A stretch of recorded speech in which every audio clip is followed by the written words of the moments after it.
Aku hanya ingin berbagi kebahagiaan dan tidak menggurui siapapun. Terlalu sulit bagiku untuk menyalahkan siapapun. Akan tetapi apabila ada orang yang ingin mengisi raportku, tentu aku sangat gembira sekali. Dan kujamin aku tidak akan sakit hati sedikit.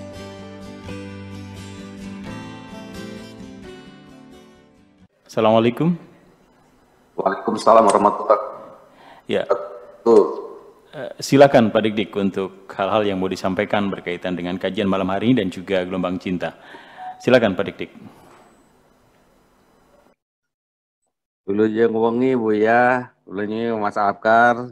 Iya. Salam hormat untuk Pak Ahmad Fahru Roji dan untuk pembaca puisi serta Dr. Toro yang telah bergabung pada malam dan seluruh yang hadir pada virtual ini. Punten Buya,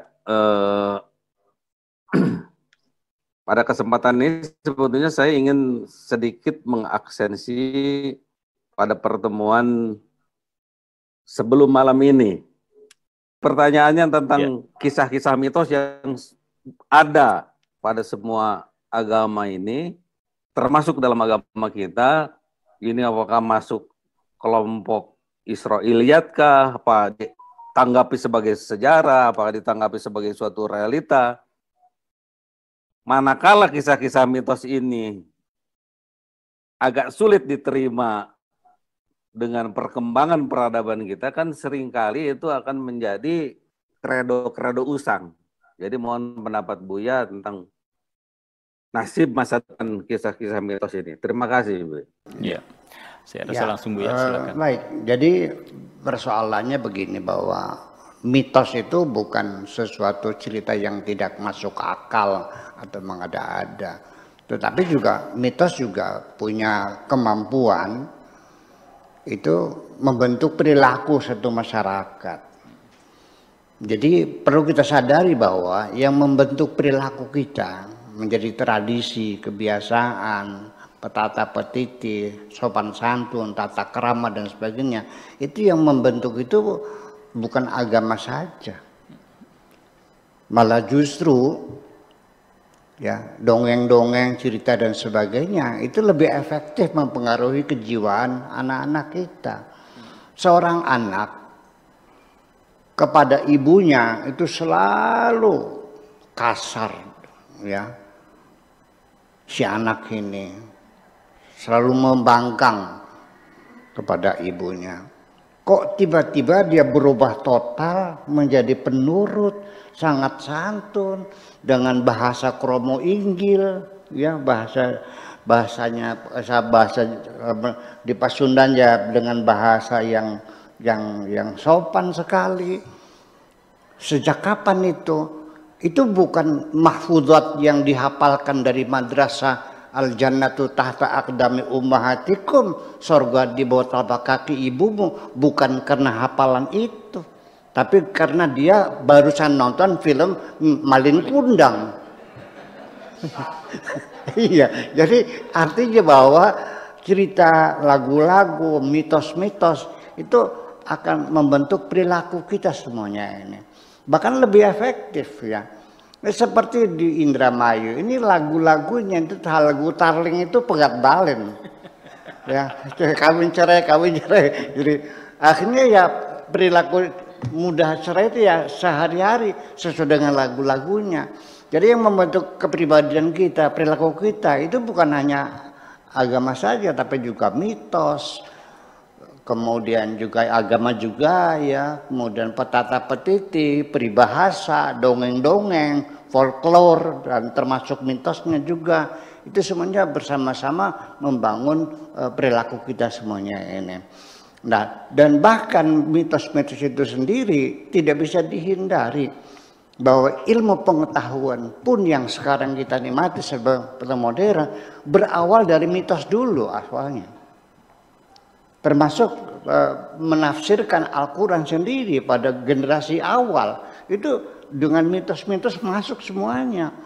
Jadi andaikan tanpa mitos-mitos itu, tanpa dongeng-dongeng, tanpa Israiliyat, tanpa hadis-hadis Nabi yang bersebaran di mana-mana, ketika kita baca Al-Quran, itu tidak lebih seperti kita membaca teka-teki. Tanpa sumber-sumber yang lain, ya, kata-kata sahabat, para tabi'in, para ulama, dongeng-dongeng, Israiliyat, itu semuanya dipakai oleh generasi awal penafsir Al-Quran semacam itu.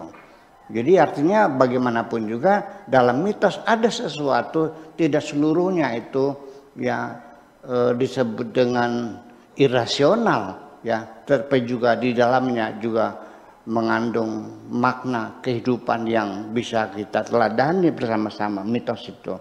Sampai sekarang banyak istilah-istilah dalam ilmu pengetahuan modern masih ada sisa-sisa mitosnya ini. Seperti galaksi yang kita tinggali di sini, ya, the Milky Way. Itu dalam bahasa Indonesianya galaksi apa tahu nggak? Ya, Bima Sakti. Bima Sakti. Karena Bima itu orang mana? Itu kan mitos sesungguhnya.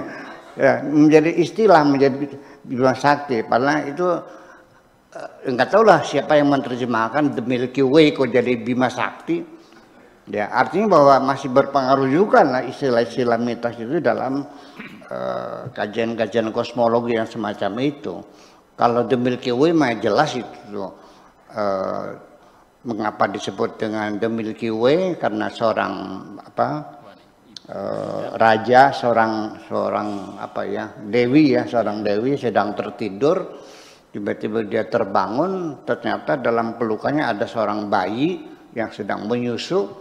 Dia kaget, ini siapa yang naruh bayi di samping saya ini, sedang menyusu. Akhirnya bayi itu ditarik, dilepas susunya, ya, lalu bayi itu dilemparkan ke bumi menjadi manusia pertama di bumi ini, dan susunya itu berhamburan kemana-mana saking banyaknya, makanya disebut the Milky Way untuk galaksi yang kita tempati ini.